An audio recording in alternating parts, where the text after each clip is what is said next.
Hello mga kaplantitos, plantitas, welcome to my channel Succulents with me. So on this video ay magre-repat tayo ng dalawang klaseng crassula plus dagdagan natin ng bagong soil. At ito nga, andito na lahat ang ating gagamitin, kagaya ng pangtakip ng butas sa mga paso at pumice, saka itong bagong compost soil na nabili natin.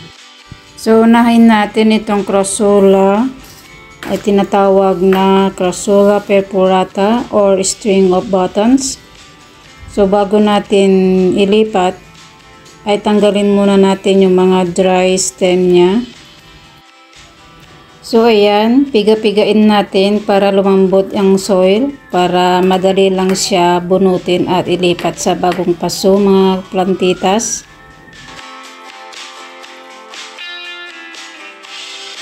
So ito mga kaplantitas, bubunutin na natin, 'di ba? Madali lang siya tanggalin sa paso pag piga-pigain mo muna siya bago tanggalin, para hindi masira o masaktan yung kanyang roots pag pupwersahin natin na bubunutin. So kailangan ay piga-pigain mo para lumambot yung mga soil. So ayan, dagdagan natin ng bagong soil. Mga kaplantitas, ganito lang po ang pamamaraan na ginagawa ko sa paglilipat ng mga succulents ko na ayaw kong masira yung roots. So ganito lang ang mga teknik na pinagagawa ko sa aking mga halaman.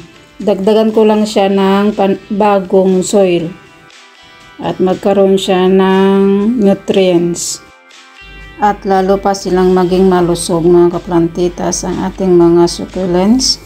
So yan, dagdagan natin ng pumice or lagyan natin ng decor itong succulents natin para magandang tignan ng ating succulents. Yan, natapos na yung isa, saka isusunod din natin itong isa. So yan, nakikita nyo mga kaplantitas, meron siyang dry dito sa may stem. Yan yung mga leaves niya. Yan, hindi ko yan tatanggalin, pipurasahin, hayaan na lang natin mahulog.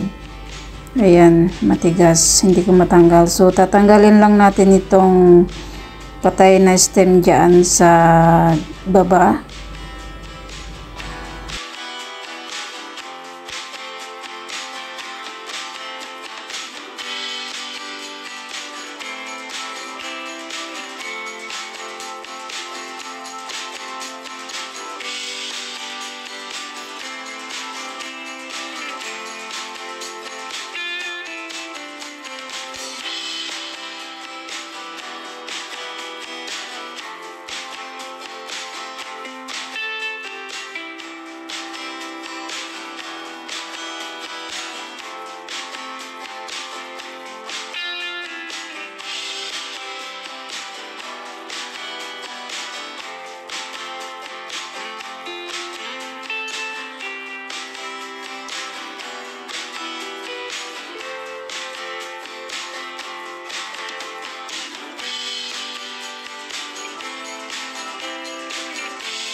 So, ang pangatlong ililipat natin ay si Crassula Buddha's Temples.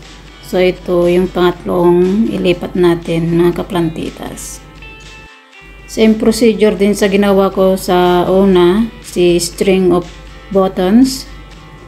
Ayan, dagdagan lang natin ng soil ng ating Crassula Buddha's Temples at lalagyan din natin ng decoration sa ibabaw para maganda siya tignan.